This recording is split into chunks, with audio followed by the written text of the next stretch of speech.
Welcome to episode 102 of the Toadstool Boardroom for the week of August 21st, 2024. My name's Logan Plant, and I'm joined this week by Chris Shriver. Hey, Chris. Hello. And you have to tell me about what's in the background. It's Sonic 2, but Kirby is the playable character instead of Sonic. Yes, so instead of Sonic and Tails, it's Kirby and Waddle Dee. Oh, nice. That's adorable. Yeah, I was like, you know what? I'll throw the Genesis on today. And then I was going through, and I was like, oh, Kirby and Sonic. I forgot I had this. I was like, this is like two of Logan's favorite things. I should just put this on. Is it what? How is that? What is it? I know nothing about this world. So what is it doing? So this is called a ROM hack. This is like a cosmetic one. I haven't played this one, but yeah, it's like purely cosmetic. I think it looks like you have some of Kirby's abilities. But basically what happens is they take like the way for this to work legally is you have to like have a ROM of Sonic the Hedgehog 2, and then people have like a patch for it. So you upload that ROM to a site that has like the hack on it, or the ROM hack on it.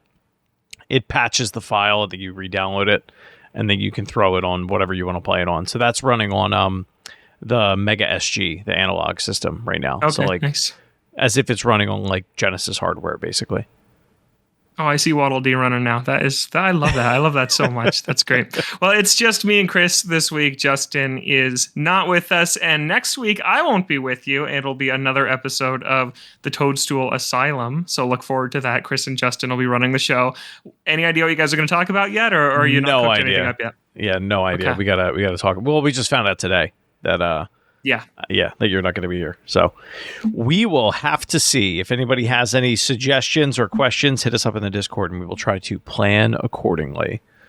And I won't be there because I will be en route to PAX in Seattle. So if you're coming to PAX West in Seattle this weekend, and if you see me, make sure to say hi. And Nintendo just announced that they're bringing Zelda Echoes of Wisdom and Super Mario Party Jamboree to PAX West. They'll have playable demos for those on the show floor. So that is a very exciting booth for Nintendo fans. I was worried it was just going to be Nintendo World Championships. And then they came out and announced a few days ago, oh, it's going to be Star Wars Hunters, which was even less than what I was expecting. But then they tacked on both NES Edition and the two new games that are coming out this fall. So that is going to be a pretty fun presence from them at the show. I'm excited to get my hands on those games on the show floor and then hopefully tell you about them on the podcast in a couple of weeks' time. I assume the lines are going to be gnarly, though. So hopefully I can get through them and tell you about them on the show. And Justin will be there, too, at PAX. We're rooming together. Excited to see him. So if you see either one of us and you're at PAX, please make sure to say hi. We got a fun show for you this week because Nintendo dropped some interesting news, a Direct in August. A very rare thing, Chris, but not a traditional Nintendo Direct. No, this one was about the Nintendo Museum, which is opening in Kyoto on October 2nd, and it was none other than Shigeru Miyamoto walking us through a lot of the exhibits that people will be able to expect if they make the long trek for us over here in America over to Japan to go and visit the museum. So if you haven't watched the Direct yet, it's 13 minutes. Go check it out and come back, listen to our conversation about it. Chris, you just recently watched it. It's very fresh in your mind. What'd you overall think about this presentation? It's pretty much exactly what I would expect them to do. There wasn't anything that really surprised me other than like I thought the giant controllers are very cute. It's like a very like niche thing that, like we've never really been able to experience that from Nintendo first party. I appreciated them doing like the side-by-side box art comparison over the years for like the NES. It's just like a weird thing that I always like find interesting. It like Nintendo, it was very experience driven. Like it is, you're coming to this thing, it is going to be a fun time. Whereas I think people like you and I that are way too into the weeds with this probably would have appreciated this being like walk into the hall of creators of like, here's everything that Satoru Iwata made. And like, we have like a thing about him, and we don't know if they're going to have that necessarily. Cause they showed us, well, they said that there's 8 experiences total. They showed us 3 of them in the Direct.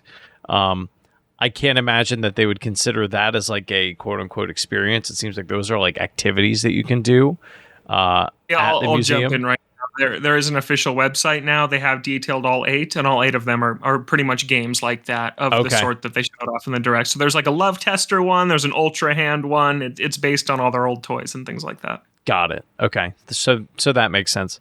Yeah, I mean, so all that being said, like, I'm super glad that this exists. I think in my mind before I saw what it was, I just was like, I had already sold myself on like, yes, I'm going to be traveling to Japan someday, and I probably will. Like, I hope to travel to Japan someday, and that will be a stop that I make, and it probably still will.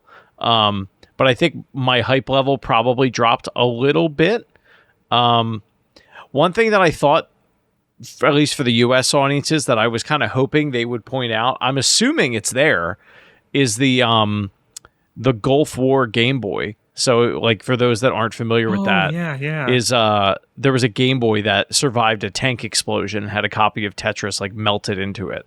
And it used to be on display in the Nintendo store in New York City, and it was removed. And I had assumed it was because it was going into this museum. But obviously they're not going to like hone in on every single thing that's there. They want you to go. Yeah. But I thought they would have done like a shot of it or something to be like, yeah, this is here. But we didn't see it. I was surprised. It might be there. We don't know. But yeah, what'd you think of it? On the Gulf War Game Boy, honestly, I thought it was always kind of weird that was something Nintendo had displayed. It's a very interesting thing that this Game Boy did mostly survive an explosion, but Nintendo just having an artifact from a war on display in their store was always strange to me. So I wouldn't be surprised if they just kind of put that thing away. I'm sure they still have it somewhere, but yeah, I don't know if that's something they want. Hey, mom, dad, what's the Gulf War? When a kid sees this Game Boy at the store, so I think it might just be gone. Chris, you said my thoughts exactly on this pretty much. I kind of had a roller coaster of how I felt about this thing this week. I walked away from the direct the first time I watched it, and I felt a little bit disappointed because we are extremely in the weeds in this. And like you said, I wanted something that would hopefully peel back layers of secrets of Nintendo history. And I should have known better. I should have known they weren't going to do that because they've never told us this stuff before. Why would they now? Now, this museum is still an extension of their products. It is fly across the world to play Super Mario Brothers on a giant controller and have a great time. That is mostly what this appears to be. There's some cool exhibits. I think that making your own Hanafuda cards in the like hour-long class they have is very, very cool. I think that learning to play Hanafuda, one of the most classic versions of it, is also very cool. They have this game room where they'll give you instructions on how to play.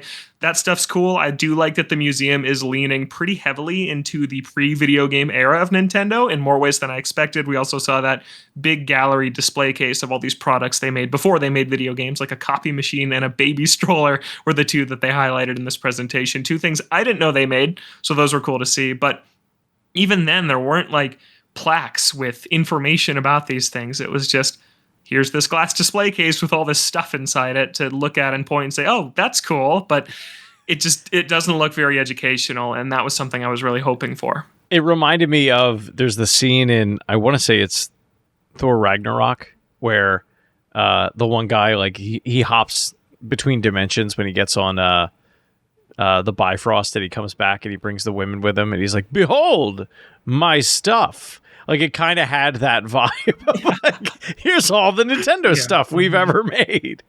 And that's cool. I think there's a place for that, but it's just not exactly what I was really hoping for. I think that, I don't know, maybe there's still too much in the forest with all this, and Miyamoto is still around. He had an active part in this, but that man absolutely deserves a segment of this museum that's about him. And I don't know if he would ever do that himself if he was involved in the planning in this museum. And it's just like, there's all these creators that deserve recognition, and I think that there is a place for it. Like we said, we don't know. They said this is just a glimpse of what you're going to see when you come to the Nintendo Museum.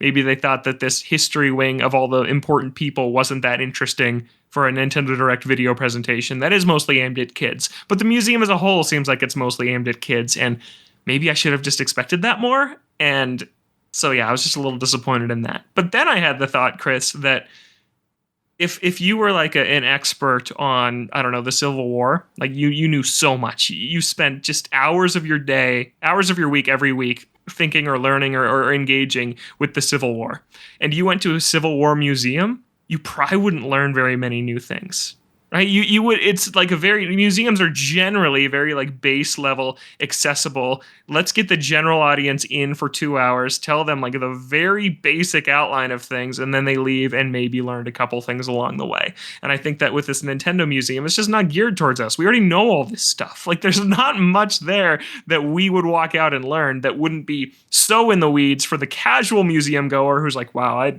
don't even really know who Wario is, and you're telling me about the man who drew his mustache. Like, yeah, I think that's just something to consider with all this. I wonder how much of it too is the language barrier. Like they are a global company and they are based out of Japan, and not everyone speaks Japanese. Like we don't know what the English translation situation is going to be there for anybody like coming from across the pond or the UK or anything like that. And I wonder if they're like, well, the tangible object can kind of speak for itself, and you don't need like if you were to be like, here's this information. I think it's more difficult to kind of present that to what is probably going to be a more global audience, or like you said, a more generalized audience. And yeah, like kids are going to want to go because it's like, oh, it's Nintendo, and then if they get there and it's like this big history lesson, they're just going to be like they're not going to know how to Yes. parse that. Yeah. I think it's interesting for people our age, right? And maybe people even a little bit younger. But for the most part, like you can't, like I couldn't bring James to something like that, like he would just, I mean, if you were a little older, you know what I mean? Like a 5-10-year-old, I don't know how much fun they'd have to some extent. Mm-hmm. Yeah. And another thing that's interesting is that you have, and this is where I think video game history in general is really complicated, because Nintendo last month sold us a game where you played Super Mario Brothers. In Nintendo World Championships NES Edition, you play Super Mario Brothers, and there aren't many other mediums where companies are still actively selling you the original versions, like movies from the early 1900s. Like, yeah, sure, there's some like Wizard of Oz and things like that, but they're more likely to remake it, or they're making the movie of Wicked or things like that. But no, Nintendo just sold you Super Mario Brothers in a transformed way, but they did. And now they're presenting it as kind of this artifact of their history. Oh, come and play Super Mario Brothers at the Nintendo Museum. It's like, I can play Super Mario Brothers on Switch Online. It's right there. And it's just interesting how hard I feel like they were leaning into some of that stuff. They didn't show it in the direct, but beyond just the giant controllers where you play Super Mario Brothers, there's also just a game station that's going to have NES, Super Nintendo, Nintendo 64, where you can just pick from 80 classic games to play. And I'm sure every single one of them is on Switch Online. So why am I going to the Nintendo Museum to play like 2.5 minutes of Super Mario Brothers? It's big controllers. A weird choice. Big controllers? Was that what you said? Big controllers. No, but my point is there's stations where you just play them normally with small controllers. Sure. That exists there. And that just seems like, I don't want to say a waste of space, because who knows what would be there otherwise, but that's just how it kind of felt to me. No, I mean, I feel like it's a sales pitch opportunity for them. Like imagine you're on a trip with your family and Aunt Rita's there with you, and she's like, oh, geez, I played the Nintendos in the 80s. I loved that thing. And she's old, and her hands don't work as well. And then she's like, wait a minute, they're still making these things? Let me go get a Nintendo box that I can carry around with me. Like, I feel like that's one of the only purposes it serves. It's that, or it's like, to see it in... No, let me put this a different way. There are plenty of people that own Switch Online because they want to play Among Us, especially young players like Among Us or, all Fortnite, insert like a young man's game here. And they have access to a lot of these titles, and they just look at it and they're like, well, I assume it's old and bad and I don't want to do it. They may wander to that and like spark curiosity, and then it's like down the rabbit hole for them if they find fun out of it. So like I get it. But again, I think it's tough for people like us, but then it's also like, well, who is it for then? Yeah, no, I think you're right. It is for people who, I think a lot of it is for younger fans. I think we're getting to a point where I know people my age that are huge Nintendo fans or slightly younger that have never played Ocarina of Time. And Hmm. sure as heck, a lot of them haven't played Super Mario Brothers.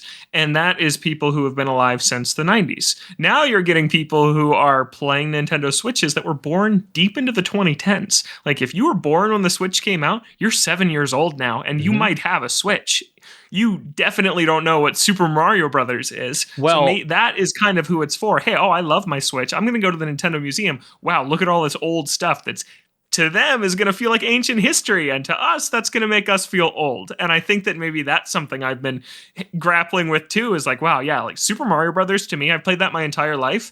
I'm probably one of the last generations that's going to say that. And I think that a lot of younger kids now will never play Super Mario Brothers. There's going to be the small top percentile of hardcore Nintendo fans always. I think forever that as they grow up, they dive in and they play Super Metroid and they play A Link to the Past and they play Mario 64. But I think that number of people is going to get smaller and smaller over time.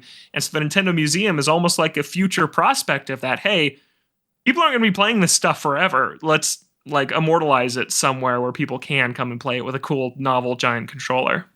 no, I think you're exactly right. I had the moment. I have the moment constantly when I hang out with my nephew Luke. Like the second he sees a Super Nintendo game or any of them, he's just like, "Oh my god!" Like he's offended. Like it's so old looking, and it just it makes my bones feel a little worse every time. Yeah.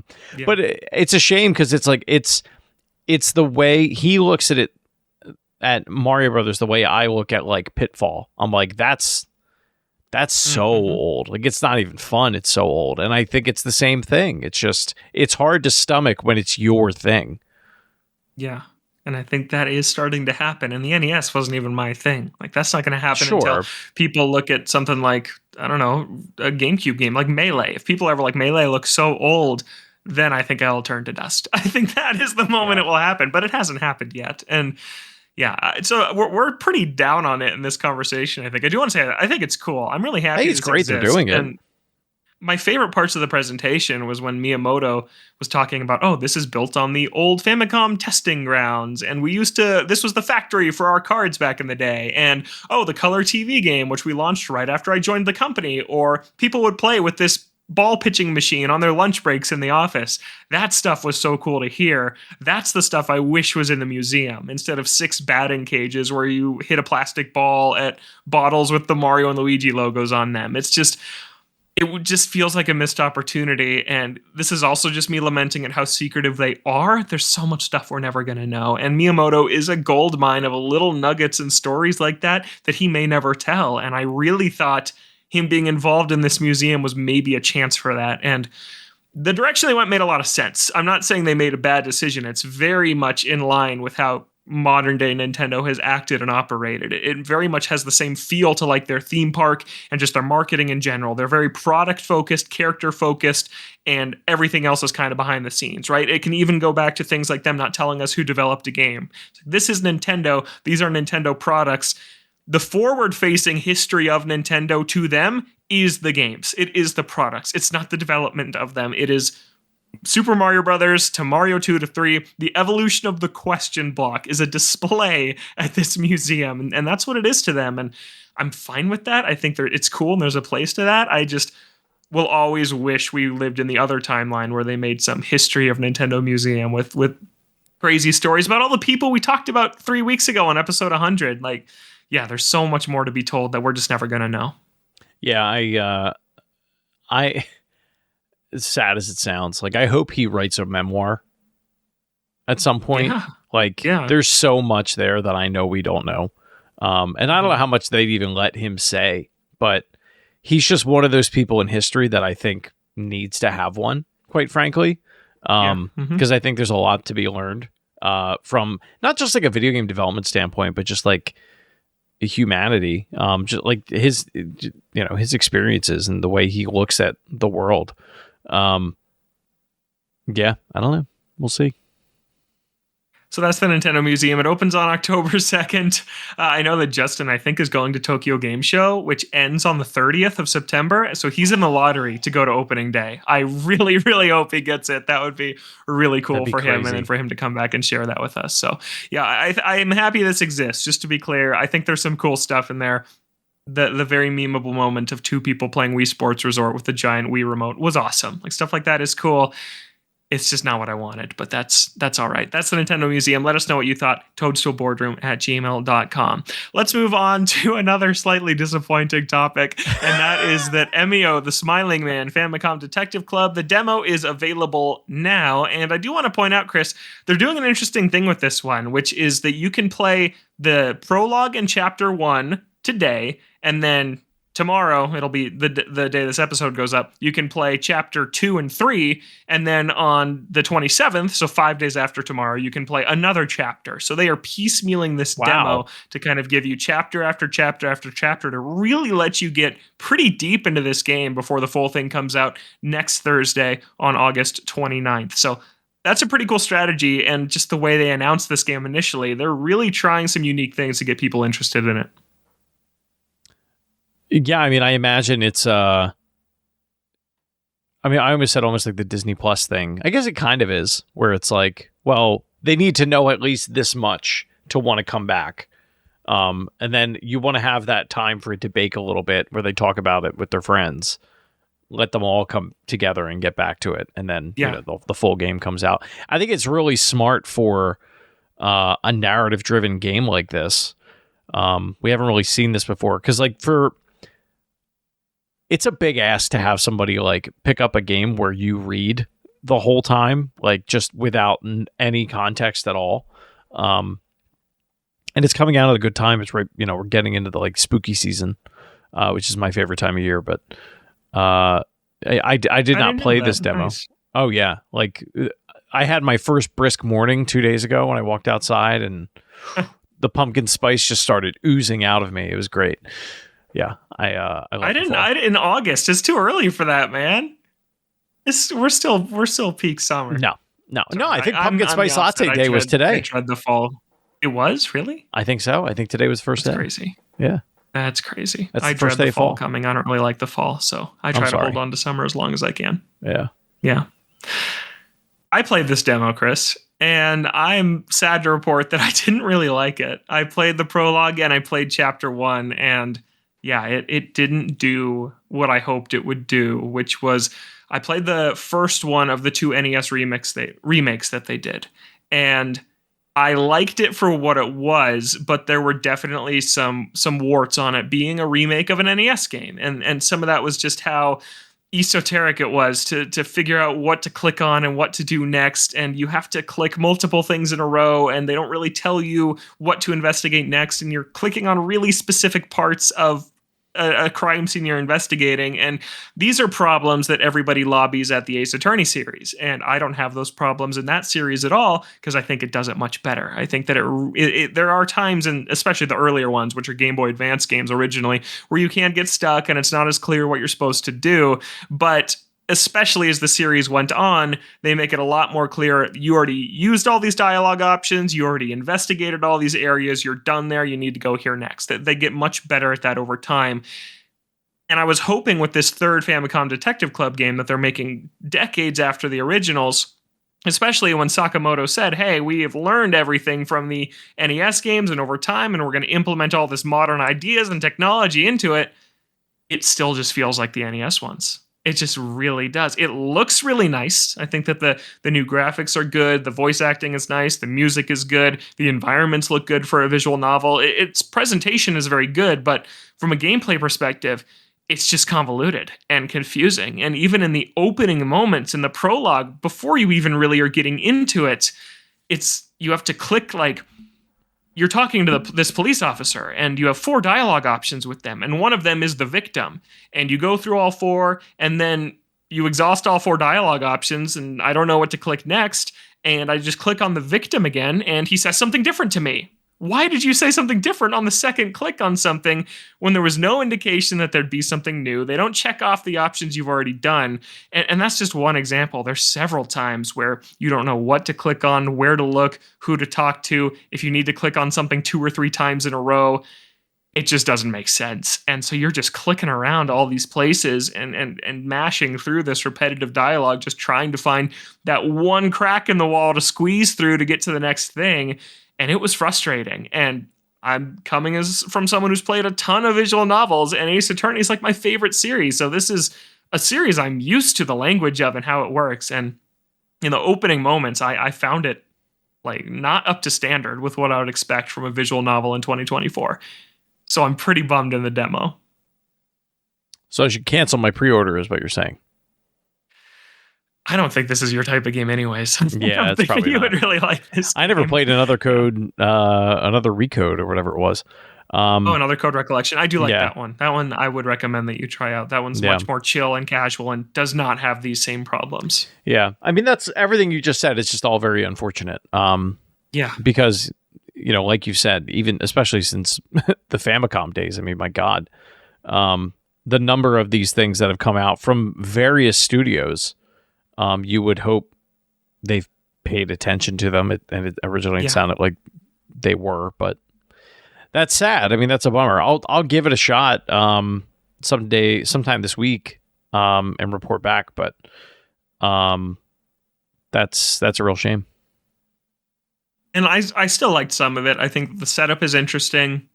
And I do think, like I said, the presentation is good. It looks good. And these character models that look hand-drawn kind of move almost like a 2.5D. I think I saw some people calling them VTubers, and I laughed at that because I can see it. I can see what they mean.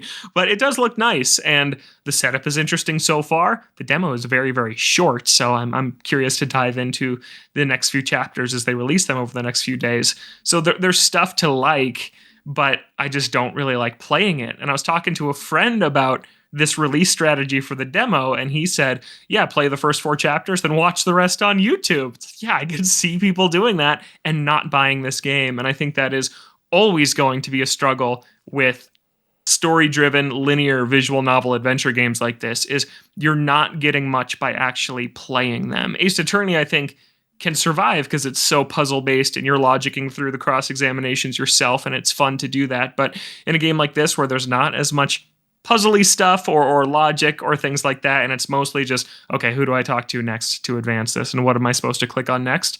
It might even be a better experience to just watch it through, so you don't have to do that yourself. So I'll report back in 2 weeks, I guess, because the full game will be out. I'm still going to play it. I got to tell you all what I think of it, but I'm not as excited as I was at the announcement. I was hoping this would be a modern-day Nintendo rival to Ace Attorney.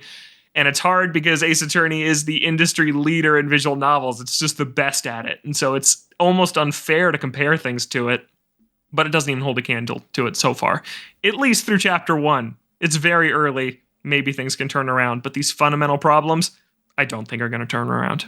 So, unfortunate. That's MEO the Smiling Man, Famicom Detective Club.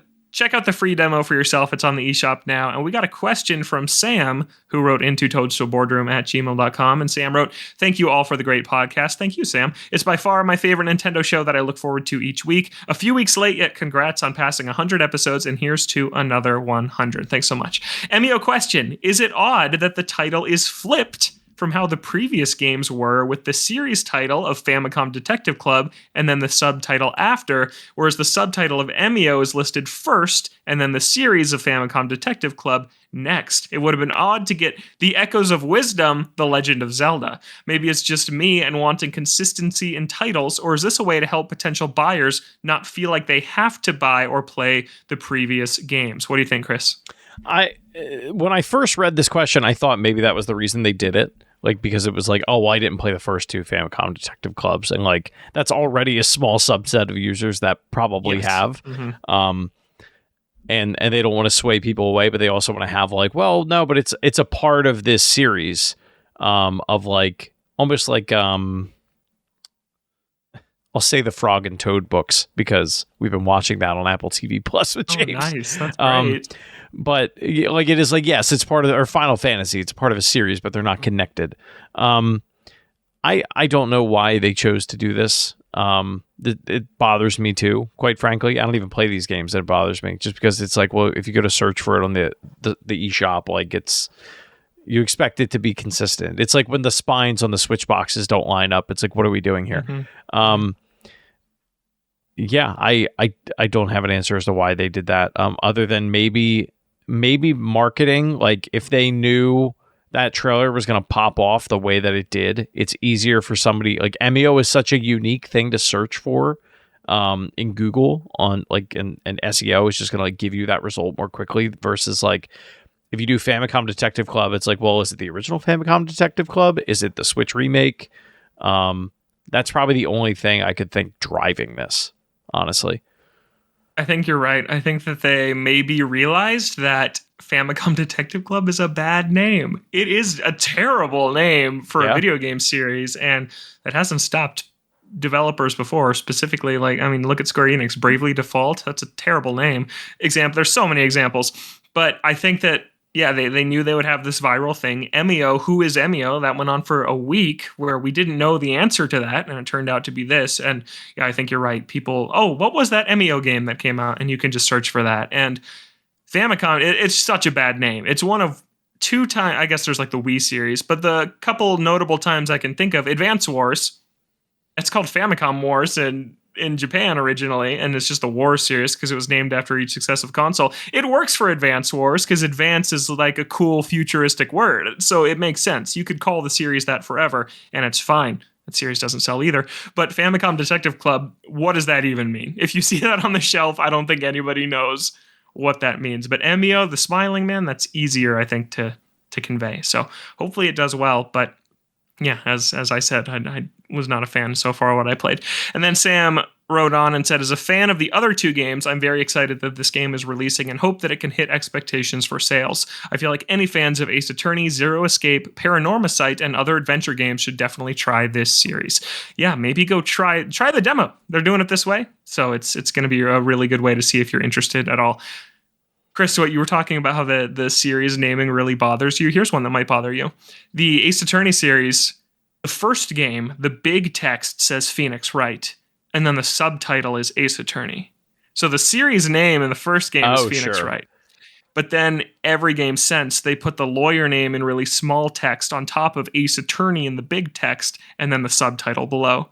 So that's why I think everybody still calls the series Phoenix Wright. It's because the first one was. And yeah, that's but it's like that most people played. You get one, right? Like I feel like I'm kind of okay with that, where they're like, hey, it makes more sense if we want to change this lawyer to somebody else, then we have to do this. Yeah.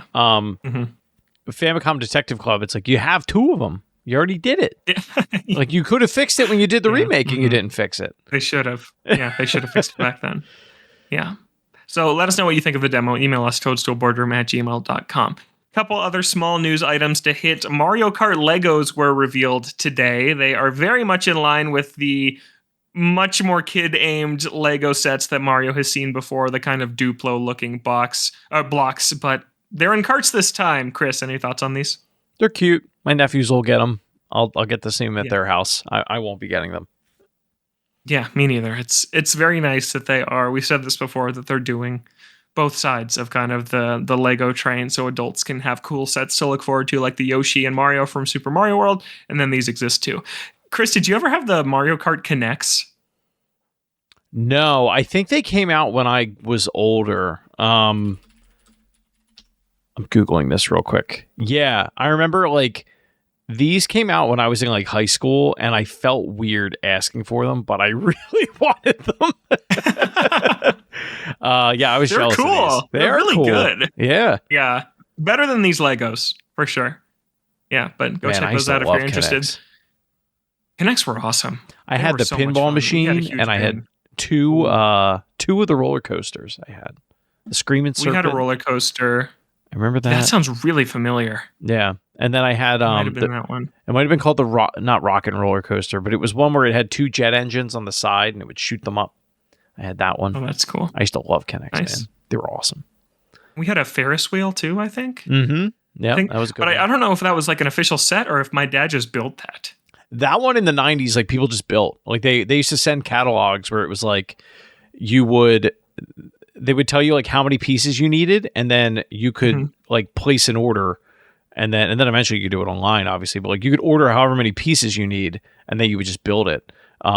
They're right in. So I won't say where I'm at. I'm outside of Philly, but Hatfield is where they make Connects and distribute them. So I would order them, and I would get everything the next day because it's like pretty close to me. Wait, that's so cool. Yeah, that's awesome. Yeah, that's really cool. That's yeah. It's like when I was a kid and knew Nintendo was just 40 miles away in Redmond. Let's go. When I got my Nintendo Power, I was like, wow, they made this and wrote this just a few miles away from me. And I always thought that was really cool. That is cool. So this is a total tangent, completely unrelated to anything. But you ever wonder if something is a universal experience that everybody's had of a certain generation or just you had? Yeah. And I'm going through one of those right now, and I don't know if this is going to fall completely flat or if you'll know what I'm talking about. Did you ever have the Peanuts VHSs? Like for Charlie Brown Thanksgiving? I didn't like the Peanuts. I still don't like the Peanuts. Yeah. Why? Okay. Because there's just this commercial that's on the VHS before the movie plays on every single one. And I'm just wondering, I looked it up on YouTube and it had 400,000 views. So there's definitely people out there that have watched this commercial. But I watched it today and I remembered every single line of it because it was just unlocking memories in my brain. What is the commercial for? It's just it's for the Peanuts box set. Oh, it's for the box set. Specials. Oh, yeah. No, I definitely remember that commercial. And they said, the gang's all here. And then Lucy and a boy in his blanket. What are you going to do with it when you grow up? Maybe I'll turn it into a sport coat. Oh, my God. Do you remember that? I do remember that. I had one. Yeah. There's a Celine Dion song. And that's the way it is. I didn't hear that song for like 20 years. And I was at a friend's house and they put on 90s music videos and it came on. And my brain just... all these parts of my brain just unlocked. I was like, whoa. I remember like how old I was, where I was sitting, like it all came rushing back. It was crazy. Like I don't really have a lot of those moments anymore. But it's weird how certain things like that can kick that off. Mm-hmm.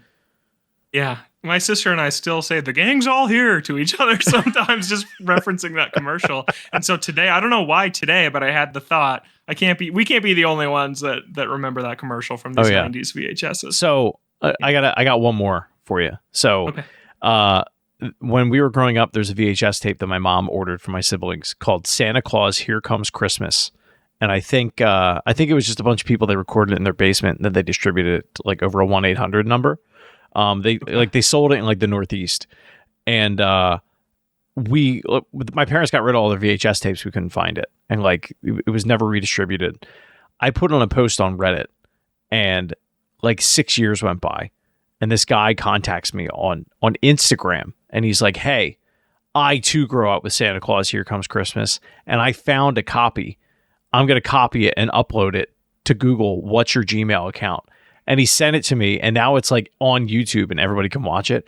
But it has like all the worst songs imaginable on it, but only like, we know them. So covers like, or original songs? No, they're original songs, but like only my family knows them. So like around Christmas time, we'll be like, "That's the snowman," and like we're singing all these songs that nobody knows what they are, and then like we'll indoctrinate people into like, "Come watch Santa Claus Here Comes Christmas." It's like 30 minutes long, but it's just terrible. It's the worst thing you've ever seen. Is this even something you can Google, or does it not really even exist? It was on YouTube. You can't Google it. Because it's just "Here Comes Santa Claus" is all that comes up. Right. It makes it very difficult to find it. If I find it,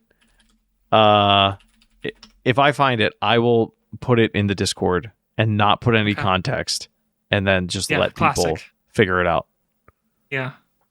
Okay, that was too long of a tangent for my little heart to take on this show. So let's get back to Nintendo. And I wanted to just mention quick that all Zelda amiibo are compatible with Zelda Echoes of Wisdom. That was revealed this week. Yes. And they unlock alternate outfit colors and items. So it's pretty much the same amiibo functionality we've seen in Breath of the Wild and Tears of the Kingdom. And that gives me hope, I think, for a Echoes of Wisdom specific amiibo. And also, Chris, the more we learn about this game, the more it just feels like this is internally developed at Nintendo. They're treating this the same as they treat those other two games, way bigger than they're treating something like Link's Awakening with this massive amiibo support. It's a small detail, but every Zelda series amiibo is compatible. It just feels like this is something they made internally. What do you think? Sorry, I found it. Oh, nice. Okay. Yeah. Did you post it with no context? I'm going to. I'll do it after the show. I no, I definitely think it's being developed. Was that your question? Is it being developed Yes. internally at Nintendo? Yeah.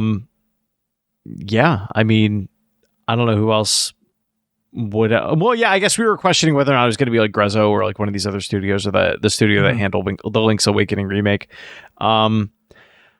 I almost wonder, did they take it because it's the first one that is this ambitious? Like it's Yeah. not like it's Mhm. just a port of like a Game Boy to a Switch game and like they're up-resing it necessarily. Like this is like, no, we are changing mechanics. We need to make sure that this is up to par. It works. Yeah, that it works. Well, that was the other thing I was gonna say is like Link's Awakening did not run well. Like I wonder if they just went, cool, let's get those assets that you guys made, all those character models of like Link, and we'll base everything around that. And let's just kind of flesh this out. We usually talk about it in terms of the inverse, where it's like, all right, we're gonna like kind of lay the groundwork on this new thing, and then we'll kind of distribute this out to other studios. And we've seen that, what is it? Good Smile did Princess Peach Feel? Showtime. Good Feel, thank you. I don't know why I said Good Smile. Good Feel, Princess Peach Showtime. Like that was a new franchise, but they gave it to them. Yeah. You almost wonder, is that if that sold well enough, is that another one where Nintendo's going to say, you know what, we're going to bring that back in house and see if we can kind of smooth it out a little bit, and make it a more of a fleshed out experience. It's a smart way to get different creative minds implementing I don't want to say new IP. I mean, I guess it's new IP, but new like game franchises with existing characters, and then they can go, cool, Yeah. we like that one, we like that one, and then kind of go about it from there. It's the backwards business strategy we tend to talk about. Everyone on the internet seems to just accepted that it's Grezzo, and that's bothered me because they haven't said that. And people say, "Oh, it's in the Link's Awakening engine. It's Grezzo." I don't even think this is in that engine. I think it's its own. No, I think it thing. has to be a new thing. Yeah. Yeah, Link's Awakening couldn't run on its own. There's no way they added all this stuff in there, and it's the same engine. And Yep. I'll stake my claim right now that I think Triforce Heroes was developed internally in Nintendo, and Grezzo was credited as a co-developer. I think it's going to be the same thing here. We haven't heard from Grezzo in 5 years. I do think they're on this, but I think this will be a Nintendo. What are they calling themselves now? EPD, Nintendo EPD game, and Grezzo will be listed as the co-developer. So I think that's what it's going to be. But just they're really treating this like a big first-party release, and I think that it is. I think that. I'm excited to see who is credited on this game, who directed it, because it feels like really Link Between Worlds Z to me, and I wouldn't be surprised if it's some remnant of that team from a decade ago that's now working on this. But I'm excited about the amiibo support, and I really hope that we get a Zelda Echoes of Wisdom amiibo, because it would go so well with the Link's Awakening one, which they're reprinting, and I just need it. I'm going to talk about it every week for the rest of my life until it happens. But let's move on here to EGAD's emails. We have a lot of questions to get to. You can email the show toadstoolboardroom@gmail.com, or find us on Twitter @toadstoolbr, or join our Discord server, link in the description for every single episode. And Chris, this first question comes from Neko, who says, if you're able to add one thing from gaming's past to the Switch 2, what would it be? But with the stipulation that you have to pick one negative to go alongside it. My pick would have to be an improved UI and customability of the Switch menu and store pages. Let us be able to set our own configs for buttons per game per profile, and to have some of those 3DS style menus and music for the system, much like the GameCube and Wii era. For my negative pick, it would have to be more live service games, only in the fact that I think they've proven they can make it work if given the time and love for a series like Splatoon. Chris, what do you think? One positive thing and one negative thing you have to bring to the next game. When I read this, I totally misinterpreted what he was asking, and now I get it. My thought originally was like, bring back the sensor bar, but it runs on AA batteries. Like it's like you get something, but it's kind of terrible. Oh my god. Okay. I don't even want the sensor bar. I know you do, but no, I do. Yeah, I'm weird. I want that back.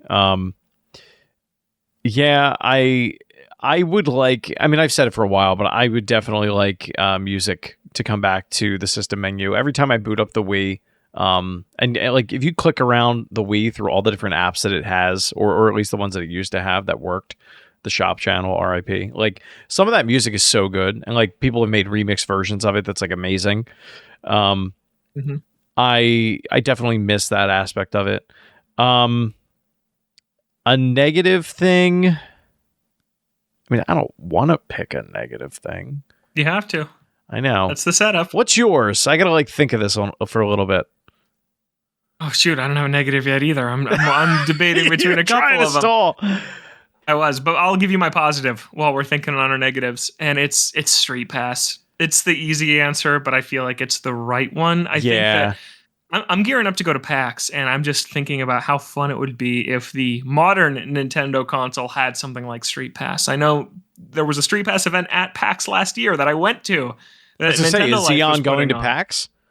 I don't know if he is going this year, but I met him there last year, and he had that event, and it was super fun. Yeah, he's still bringing it around places. Like, you could just bring a 3DS and carry it with you. It's not the same. It's not the same as it just feels like. Yeah, but you got to keep it alive. Like, keep the spirit of it alive. Yeah. You know what I mean? Like, if you don't do it, who else won't do it because they're afraid no one else is doing it? Like, everyone has to do it for it to work. You're right. It's like voting. Everyone has to vote. Everyone has to vote. Their vote doesn't count, but everyone has to. Yeah. Vote this November, by the way, if you live in the U.S. and you're old enough to. And carry your 3DS around. Make Street Pass matter. And apparently, yeah. I just want it on the new console. I want new support for it, new things to do, new game ideas. I want to see this modern Nintendo's take on something like Street Pass. And for my negative, I don't know, Joy-Con drift, because I never really had it, so it didn't affect me. I wouldn't pick that. I think it's terrible. No, I think it's it's one of the worst things that's ever happened on a Nintendo console. Yeah, everything I keep thinking of is like this, but then a bad version of it. So like, give me a big screen, but it's 720p LED. Like it's not OLED. There you go. There's the pick. A non-OLED screen. A non-OLED screen. This is the bad thing that I would bring forward. Or have Switch Online continue, but in a Netflix-style subscription service. So like, you're getting more different games, but they're only there temporarily. Oh, like, that sounds bad. Or I guess rather Game Pass, where it's like Mario Sunshine is on, like they incorporate GameCube, but like they rotate them. So it's like Mario Sunshine's on there for a year, and then Luigi's Mansion like fills the seat. Like they cycle them through. Sad. Oh, I would hate that. What if the negative thing, I'm not saying I'm picking this, but what if it was that Virtual Console starts over again? From zero? I feel like I wouldn't even, at this point, like the Steam Deck exists, like I don't think I'd even bother. Yeah. I think they know that too. Like much like the earlier conversation, the only people that are going to want to, or most of the, I shouldn't say the only, I speak in hyperbolic, but most of the people that are going to want to play those games have other means to play them at this point. And new players, I wonder how many of them are actually going back. Like, I wonder if they're new players just are going to fly to the museum and play 2 minutes of them on a giant controller. Exactly. Yeah, so they don't need them either. Yeah, I don't know. That's a tough one. I don't know what negative thing to bring forward. If an LED screen counts, then I'd pick that because I'm pretty sure it's what we're getting. Oh, one thing people always complain about is the triggers on all Nintendo controllers aren't, except the GameCube one. I can't think of the word. Are not analog? Yeah, they're not analog. That's never bothered me. I don't really play shooters except Splatoon, which doesn't need that. I don't play racing games on Nintendo consoles either, like racing simulators, something like Forza that needs to be like that. So that's never really bothered me. I wouldn't mind if that came forward too. No, I want that. That's the thing I want. Not having that like is kind of terrible, especially like Mario Sunshine. You really notice it, like that pressure sensitivity whenever you press those triggers. There's a lot of titles in the GameCube that are that way. And you know, similar to my complaints about the sensor bar not being on Switch, like that is the equivalent of the GameCube. Like when you port a GameCube game and it uses that, you don't have that. Like they have to compromise and make it work in another way. And like they can do it, but it's just not as good. Yeah. It's just, that's so specific. It's just for those GameCube games in a Nintendo sense. And for third-party games that use triggers like that, you're probably not really playing them on Switch anyways. Right. So it's not a big deal to me. But no, Sunshine, I do get it. That game wasn't as good for that reason on Switch. But it was better for other reasons. It did look much nicer. I was playing Galaxy on 3D All-Stars the other day, very randomly. That game's very good, but wow, in handheld mode, it's annoying. Where you have to drag your finger on the screen to Oh, grab I the don't star mind that at bits all. because there's. Oh, you don't? I didn't like No. it. It brought me back to like my Vita days. Like was very much Okay. that same Yeah. energy. Yeah, Yeah. that's fair. So I preferred playing it docked compared to handheld for Galaxy, but what a great game.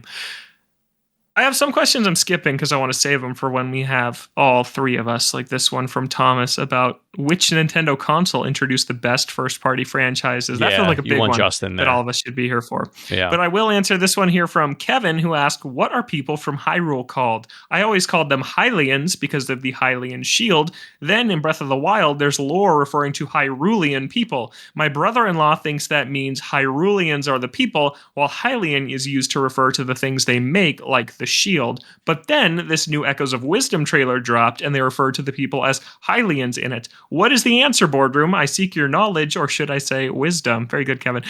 Chris, I looked up the answer to this so we'd have it. Do you know it? Do you want to take a crack at it? I figured they changed it halfway through the life cycle of Zelda games, but please go ahead. Hylians is the race. Link is Hylian, Zelda is Hylian. Hyruleans is everyone that lives in Hyrule, like the So it's like Gorons and the Zora. a human being and an American. Yeah, Okay. Yeah. That makes sense. Yeah, so Hylians are the race, which Link is like an Ocarina of Time. Oh, he finds spoilers for a 26-year-old game. He finds out he's Hylian. He's not Kokiri. He's a Hylian. And Kokiris are also Hyrulean because they live in Hyrule. There you go. That is the answer, which I didn't know either for sure until I looked that up because Hyrulean I've never really heard that often. I guess it is really in Breath of the Wild and Tears of the Kingdom that they really do say that word. But there's your answer, Kevin. And then we got a question from Vinio Games, who says there's a lot of talk about Metroid Dread in the Discord, and it had me thinking that it was an absolutely perfect weekend game. Back when renting games was a thing, I loved games that I was able to get through during an otherwise quiet weekend. Don't get me wrong, I love a 100-hour-long cozy game or RPG adventure game, but something about starting and finishing a game in just a few prolonged sittings in a weekend has its own satisfaction. All that said, my question is, what do you think are the perfect weekend games for Nintendo Switch? Chris? I'm pretty sure.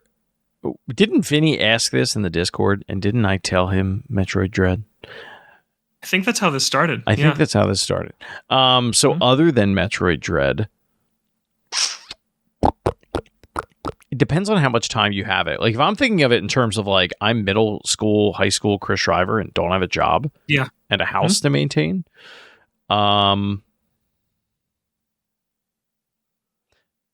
my mind immediately goes to Super Mario 3D All Stars, because you could get through one of those games probably if that was all you did in a weekend. Oh, easily. Yeah, easily. Or at least dip in and out of a cut and be like, wow, I see what these people are talking about. This Mario guy, he's going to make it. I think he's going to be okay. Pretty good. Wow. Yeah. Yeah, Mario, I think, is always a safe pick. I think that Wonder you could beat in a weekend, or 3D World or 3D Land. Bowser's Fury, that's a really good Bowser's one. Fury is a great one, actually.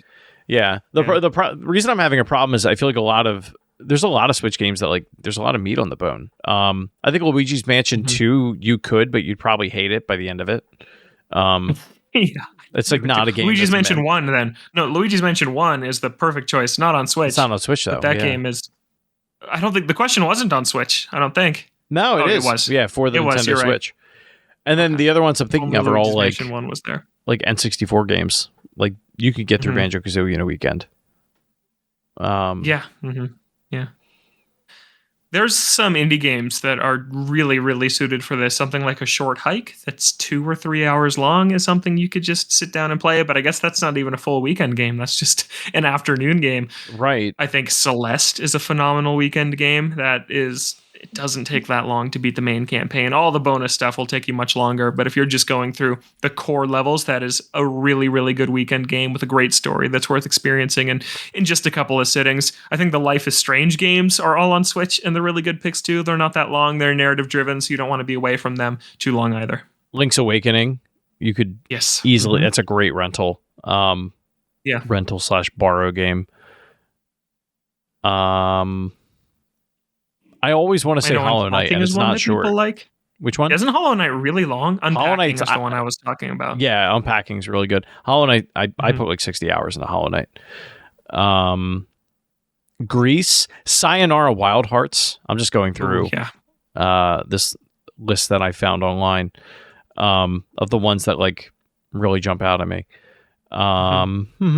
Just Shapes and Beats, an excellent rhythm game. It's like a rhythm shooter. Oh, cool. Yeah. I've not heard of that. That's an indie game. Really, really good music if you're into like techno and EDM. Really Cool. good time.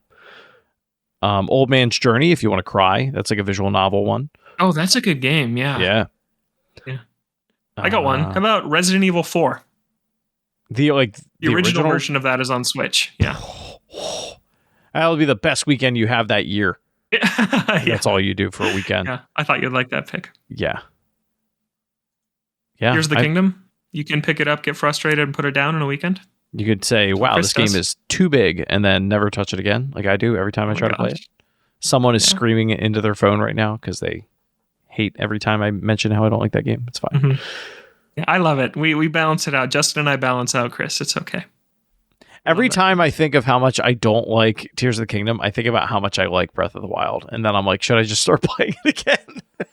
That's so funny because I have literally the exact opposite experience. Every time someone talks about how great Breath of the Wild is, I say, well, at least Tears of the Kingdom exists. Oh, at least my God. that's something that I like. Yeah. Do we have any more weekend recommendations? I feel like we owe a couple more good ones here before we move on from this question. Unfortunately, my Switch Lite is dead. I keep thinking Undertale as well, but I don't remember how long that is. It's been a while. Undertale is short. Yeah. No, that's a good one. That's a really good pick. Oh, I don't like this game, but Mario vs. Donkey Kong, you could easily beat in a weekend if you're into that sort of thing. WarioWare Get It Together. Oh yeah, no, totally. That's a when really good one. That's when you like don't want to own, but like you can go. Oh yeah, I played that. Like I had some friends over because that's a good like party game. Yeah. Yeah, no, that's a really good one.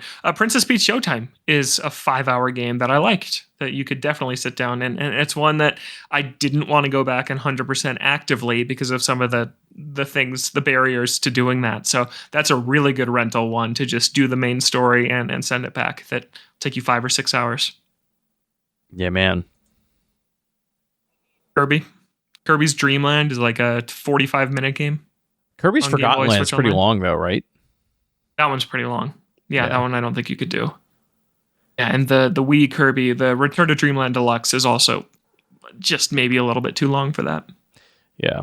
Yeah. Star Fox 64 is a really good weekend game. That was like the perfect rental game for the N64 era.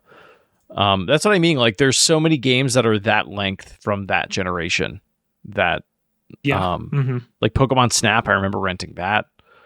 New Pokemon Snap. There you go. Yeah, that's a really good Snap. recommendation. Yeah. Have you played that, Chris? That game is amazing. Yeah, that game's great. It's really gorgeous. It's the best Pokemon's ever looked in anything, hands down. Yeah. Like, it's a gorgeous video game that will make you lament how terrible the Switch Pokemon games are. Every time I talk about this, somebody comments like, oh, this guy's trashing Pokemon again. Yeah, they deserve it. I'm going to do it. No, yeah, they absolutely deserve it. And Pokemon is so bad now. Yeah, it's I'm not going to let my heart rate get as high as it does when I talk about how ashamed I am of Game Freak and the Pokemon Company, but it's pathetic for as high of a grossing franchise. They're the highest grossing franchise on the planet. That's not what we're here to do. Highest grossing franchise on the planet. Yeah. Okay, I think that was okay, some more coming to me now. I shout out this indie game all the time, The Tourist. That game is on all platforms, including Switch, and it is so good. Chris, have you played this one? I think you would like it. If I've seen it. I don't think I've actually played it, though. So The Tourist is basically you go to this resort island, and it's kind of Minecraft-y, blocky graphics. It looks really, really nice, though. And you just go to all these different vacation spots, and you make juice, and you do a jump rope challenge, and then you are platforming in these weird crash-landed alien sites that are super cool and creepy looking and have really atmospheric music, and then you're back on the island playing volleyball and doing all this other random stuff, unlocking outfits for your little guy, and it takes 4 hours, and it's really, really cool. It's a really memorable game. I played it 5 or 6 years ago, and I still vividly remember pretty much everything about this game, so I super recommend The Tourist, and that is Tourist is spelled Tourist. That's a I really underrated gem that I feel like doesn't even make underrated gems lists because nobody played it. On IGN, it has 0 ratings from the users. 0 wow. people have rated this game. I should rate it right now. Now this is one Yeah. I've definitely seen. I just added it to my my wish list. Yeah, it's really good. Yeah, And it's it on looks Switch. cute. I played it there, and it worked really well. So I highly recommend that. You won't beat it, but Baba Is You is a great rental. I've been meaning to play that game. That I game think is I'd really super like fun, it. but you can't play it for too long. Like you have to play it kind of in bursts. But it's enough to give you a taste of like this is how deep this game can get if you stick with it. It's also great to play with people because like people just like shout potential often wrong solutions at you. Cool. Yeah, it's just a really good time. Last one I'll shout out here: Sonic Mania. Play Sonic Mania. It's Yeah. great. Sonic Mania. You like great. Sonic Mania, Chris? Okay, good. No, it's good. I never like know it. with you. Yeah. No, it's fantastic. It is really, really. For years, I kind of thought I didn't like it as much as everyone else did, and then I played it again this year, and I totally got it this time. That game is really, really good.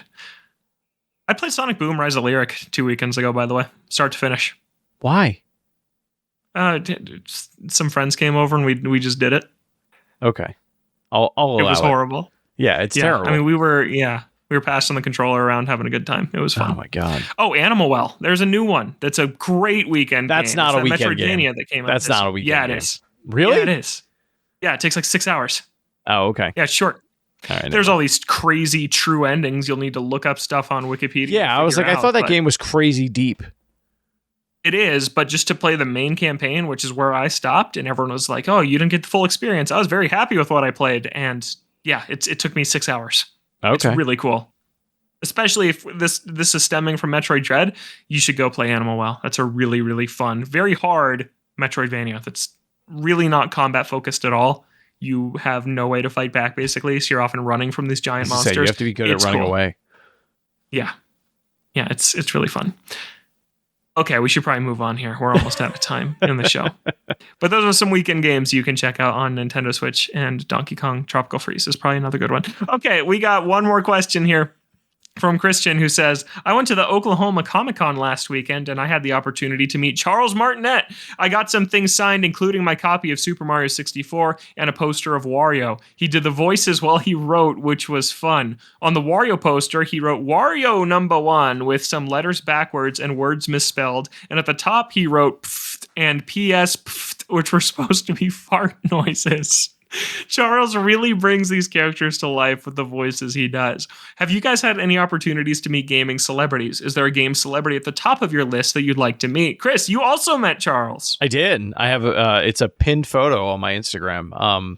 Nice. It's one of the coolest things I've ever done. Like, which is kind of sad, but at the same time, like, It's awesome. I love the man. I'm very jealous of your Wario poster, Christian. When I was there, I brought my copy of Mario Teaches Typing. That's what I was just looking for. I think I put it in a box behind me. Yeah, that's the first thing he ever voiced, right? Was it? Yeah, that was the first voice acting gig that he had as Mario. And he was so sweet when I handed it to him. Like he was just like, oh, I haven't seen one of these in so long. Blah, blah, blah, blah. Yeah, but he does the voice like the whole time, like in and out, like while you're talking to him.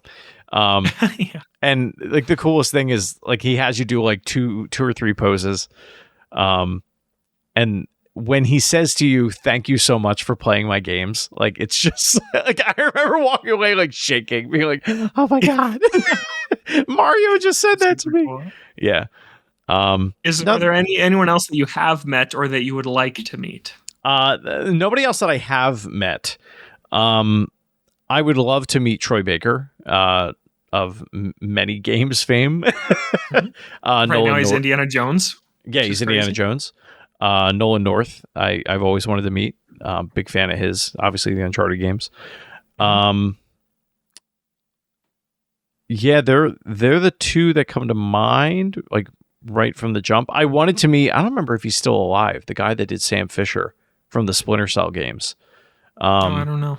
I know he was, I think he was in the hospital at one point. But I wanted to meet him for the longest time. I just thought he was really cool.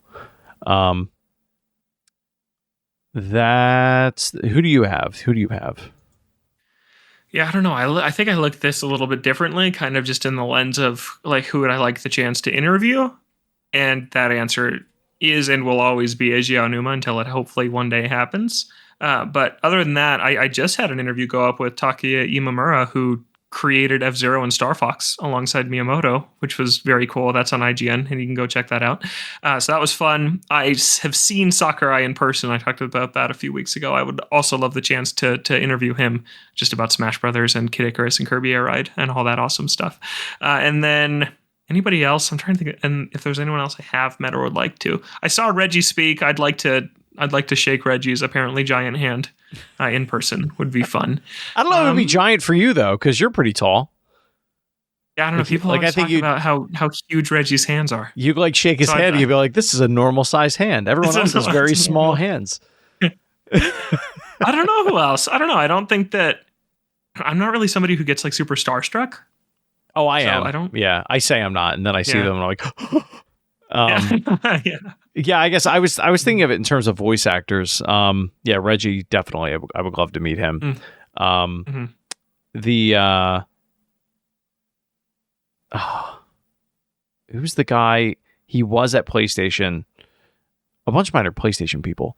I mean, Nintendo. I'd love to meet Nintendo people. I don't speak Japanese, so like I don't know how far that conversation. I'd meet Bill Trinan. Yeah. Like I'd be very excited to meet Bill Trinan. Oh yeah. I think that'd be super cool. But yeah, I feel like I'd meet Miyamoto and just be like, thanks. Like, I don't know what I'd say to him. It'd be kind of a useless time. The Neil Druckmann, I always wanted to meet him. There's a pattern here, if you can't tell. Do you like The Last of Us? Yeah, do you like Naughty Dog games? And Uncharted? Yeah, that's weird.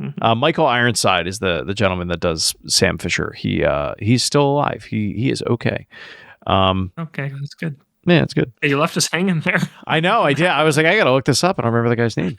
It's been a long time since they put out a Splinter Cell game. I wanted to meet Kevin Conroy. He unfortunately passed away. And Mark Hamill. Yeah. You know who else I'd like to meet? Chris Shriver, who I've never met in person before. I don't know if you know that, boardroom listeners, but Chris and I have never met in real life. I haven't met Justin either. Yeah. I don't leave Philadelphia much. Have you met Odell? I haven't met Odell. No. I haven't met anybody on the board. I haven't met anybody that's been on the show. We're all West Coasters, so we've all met each other. Me, Odell, and Justin have all met, but Chris has not met any of us. No, I like, and it keeps happening to me. Like even the show I had previously, like everyone was on. Well, one was in Texas, and then the other guy was West Coast. But like, I consistently meet people in the gaming industry that are on the West Coast, and then I just have to stay up late and deal with it. It is what it is. We appreciate you staying up late, but you won't have to anymore tonight. That's another episode of the Toadstool Boardroom in the books. We're a weekly Nintendo show here on Thursdays, noon Pacific, 3 p.m. Eastern on YouTube for the video version, audio on Apple Podcasts, Spotify, and wherever you like to listen to your shows. You can find the show on Twitter at ToadstoolBR. Send us an email, toadstoolboardroom@gmail.com, and join the Toadstool Boardroom Discord server. There's a link to that in the description of every single episode. Chris, where can people find you? You can find me at Shrives93. You can find Justin, who's not here, on Twitter at KOREIS. He did some really cool stuff recently. I don't know if you saw either of the recent things he had go up. I watched his Fallout London review. I thought he did a very good job. I've been looking forward to trying that. I haven't yet, but I would like to someday. But so if you're into modding Fallout 4, that's Fallout London is a mod, a full-size mod. Like it's the size of a full game released as a mod, this fan-made thing called Fallout London, and Justin reviewed it. Did you see like some of the voice acting cast in it? No, I didn't. I know one of the guys is like one of the previous Doctor Who people. Oh, isn't it? Whoa. Yeah, there's like legitimate people that are voice acting in it. Yeah. That's so cool. Yeah. I got to look into that now. I'm a big Doctor Who guy, so that's cool. I got to look There you into go. that for a game I will literally never play. I've never played a Fallout, and I'm definitely not gonna mod anything either. So yeah, that's not me. You can find me on Twitter at Logan J Plant. Right now, I'm posting about my Takaya Imamura interview. Please go check that out. I was super happy to get the chance to do that, and that's on IGN, or you can find the link to it on my Twitter. But for now, that's all the time I got. I got to get back to playing Animal Crossing New Leaf on my Nintendo 3DS. Thanks so much for listening. We'll catch you next week right here with a very special episode of the Toadstool Asylum. So make sure you come back for that. That was great. That was beautiful. Thank I you. loved that. Batman!